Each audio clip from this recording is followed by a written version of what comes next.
الحمدللہ وحدہ والصلاۃ والسلام علی من لا نبی بعدہ اما بعد. آج ہم بات کریں گے سورۃ النحل پر. سورۃ نحل. سورۃ النحل یہ قرآن کریم کی تدوینی اعتبار سے 16ویں نمبر کی سورت جی. اور نحل کہتے ہیں شہد کی مکھی کو. شہد کی مکھی جی. اچھا اچھا. تو گویا کہ شہد کی مکھی کے نام پر اللہ تبارک و تعالی نے سورت کا نام رکھا ہے کیونکہ اس سورت میں شہد کی مکھی کا تذکرہ ہے. اچھا.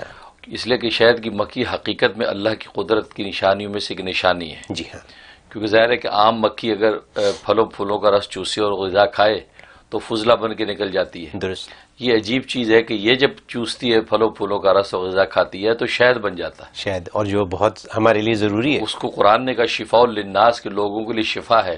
ہر بیماری کی شفا اللہ نے شہد میں رکھی ہے. واہ واہ. تو یہ قدرت کا کمال اس مکھی سے ظاہر ہوتا ہے. بالکل. تو اس لیے اللہ تبارک و تعالی نے سورۃ النحل کے نام سے اس سورت کا نام رکھا اور اس میں گویا کہ اشارہ کر دیا کہ اہل ایمان اور اہل کفر میں یہ فرق ہوتا ہے کہ اہل ایمان بھی کھاتے پیتے ہیں، اہل کفر بھی کھاتے پیتے ہیں. لیکن اسی طرح کھانے پینے کا فرق ہوتا ہے کہ جیسے کافر اور مومن میں ہے ایسے شہد کی مکھی اور عام مکھی میں ہے. کیونکہ مومن جب کھاتا ہے تو اس کو جو توانائی ملتی ہے تو توحید کا نعرہ بلند کرتا ہے، خدا کے سامنے سجدہ ریز ہو جاتا ہے. کافر جب کھاتا ہے تو گویا کہ وہ شرک کا کوڑا کرکٹ بنتا ہے. تو یہ گویا کہ اشارہ کر دیا. تو یہ سورۃ النحل مکی صورت ہے اور یہ ہجرت مدینہ سے پہلے گویا کہ نازل ہوئی ہے اور اس میں بھی عقائد پر تفصیلات بیان کی گئی ہیں. اس سے پہلے سورۃ ابراہیم میں مواہد اعظم حضرت ابراہیم خلیل اللہ علیہ الصلوۃ والسلام کا تذکرہ تھا اور انہیں پیغام توحید دیا. پھر جو مسائل حالات پیش آئے اس کا ڈٹ کے مقابلہ کیا اور نار نمرود اللہ نے انہی پر پلٹ دی اور جناب وہاں سے وہ محفوظ نکلے.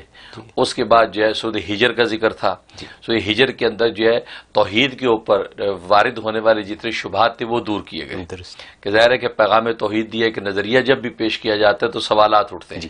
تو سوالات کے جوابات دیے گئے تھے اور جوابات جب مل گئے تسلی بخش تو حق یہ تھا کہ اس کو مان لیا جائے. لیکن ظاہر ہے کہ جو بدبخت ہوتے ہیں، شقی ہوتے ہیں، وہ پھر آگے ہٹ درمی کرتے ہیں، ضد کرتے ہیں، نہیں مانتے. تو اللہ نے پھر ان پر عذاب نازل کیا. تو ان کو تباہ و برباد کیا، ان کو دنیا کے اندر رسوا کر دیا سورہ ہجر میں. اس کے بعد پھر جو ہے یہ سورۃ نحل کے اندر اللہ تبارک و تعالی نے اسی پیغام توحید کو دہرایا. تو گویا کہ نافرمانوں کو یہ بتایا کہ بھائی اصل مدار جو ایمان کا اس کو سمجھو. اصل مدار ایمان کا اللہ کی وحی ہے، وہ دنیا کے خود ساختہ نظریات نہیں ہیں. اور اللہ نے ساری کائنات پیدا کی ہے اور تمہیں بھی عقل اور فہم بانٹے ہیں تو اس کی جو وہی وہ اصل مدار ہے ایمان کا. لہذا ایمان لانا یہ کوئی ایسے چمبے کی بات نہیں ہے کہ تم انکار کرتے ہو. اس لیے کہ ایمان کا مدار وہی ہے. جیسے انسان کے جسموں اور بدنوں کی خوراک جو زمین کی غذا ہے، ایسے انسانوں کی روح کی غذا آسمان کی وحی ہے. اس وحی کے نور سے یہ قلوب زندہ ہوتے ہیں. اور جبکہ تم نے اپنے دل جو ہے شرک کی گندگی سے اتنے سخت کر رکھے ہیں یہاں تک کہ پتھروں سے بھی سخت ہو گئے. اس سے سورۃ ہجر کا نام ہجر رکھا گیا، ہجر و حجر تو اس لیے رکھا. تو یہ تم جو اس لیے بدبخت بنے ہوئے ہو، لیکن تم اس حقیقت کو سمجھو کہ یہ اللہ کی جو وحی ہے یہ اصل میں دل کی زندگی اور حیات ہے. تو اس لیے اللہ کی وحی کے پیغام کو سمجھو اور اللہ کی وحی کا پیغام توحید ہے، یعنی ایک اللہ کی ذات. تو یہ سارے دین کا سرچشمہ گویا کہ وحی الہی سے ہے. تو پیغمبر بھی جو پیغام پہنچا رہے ہیں اس وحی الہی کے پیغام کو آگے تم تک پہنچا رہے ہیں. یہ خود ساختہ نظریات تمہیں پیش نہیں کر رہے. لہٰذا تمہیں چاہیے کہ تم توحید کے قائل ہو جاؤ اور شرک کی گندگی سے اپنے آپ کو توبہ طائب کر لو. تو اس لیے پیغام کو دہرایا تاکہ ابھی بھی کسی کے اندر کوئی رمق و ہدایت کی تو اس کو مان لے. اس کے فوائد ہمیں بتائیے. تو جہاں تک اس فضائل فوائد کا تعلق ہے، اس میں دشمنوں سے حفاظت کا بڑا زبردست اکثیر نسخہ ہی. یعنی اگر کسی کو دشمن ستاتے ہیں، پریشان کرتے ہیں تو اکیلا یا کچھ لوگ بیٹھ کے 8 مرتبہ اس کی تلاوت کریں. 8 مرتبہ گویا کہ اس کا ختم کر کے دعا کر لیں تو اللہ تبارک و تعالیٰ جو دشمن اس کو محفوظ کر دیں گے. حصار بن جاتا ہے. ایسا حصار بن جاتا ہے کہ دشمن اس کے مطیع تابع دار ہو جائے گا. اگر مطیع تابع دار نہیں ہوگا تو ایسا رسوا و ذلیل و خوار ہوگا کہ دنیا دیکھے گی. یہ عجیب اس صورت کے اندر کمال ہے. دیکھیں نا ہمارے پاس یہ کالز آتی ہیں جی بالکل، دشمن ہے، دشمنی ہے، گھروں کے فیملیوں کے اندر ہے، جائیدادوں کے جھگڑے ہوتے ہیں تو سورۃ النحل اکیلا آدمی 8 مرتبہ پڑھ لے جی تو کوئی زیادہ مشکل نہیں ہے. کتنی لمبی صورت؟ اور بس مناسب صورت ہے, کوئی بڑی لمبی صورت نہیں ہے. اچھا تو جناب یہ پڑھ لے اور دعا کر لے تو نتیجہ یہ ہے کہ کیا ہوگا کہ وہ دشمن یا تو تابعدار ہوگا اور یا جو ہے کہ وہ رسوا ذلیل خوار ہوگا. اچھا یہ اس کے اندر خوبی ہے. اور دوسرا یہ ہے کہ اگر کوئی یہ چاہتا ہے کہ میں میری ذریت میری اولادوں کی اولادیں نسلیں دشمنوں کی عداوت سے محفوظ رہیں تو وہ روزانہ 1 مرتبہ اس کی تلاوت کرے. اچھا اس میں اپنی نیت کرے, اپنی نسلوں اور ذریت اور اولادوں کی نیت کر لے کہ تمام یہ میری نسلوں کو جو دشمنوں سے بچا. اور دشمن سب سے بڑا دشمن تو شیطان و نفس ہے. یہ نیت پہلے کرے کہ شیطان و نفس سے بچے اور اس کے بعد باقی سارے دشمن, کیونکہ باقی سارے دشمن بھی شیطان و نفس ہی کا نتیجہ ہوتے ہیں کہ نفس ان کو ابھارتا ہے, شیطان اغوا کرتا ہے, تبھی وہ شرارت پر آمادہ ہوتا ہے. تو لہٰذا نفس و شیطان قابو میں آ گئے تو ویسے ہی دوسرے دشمن ویسے ہی ٹھنڈے ہو جائیں گے.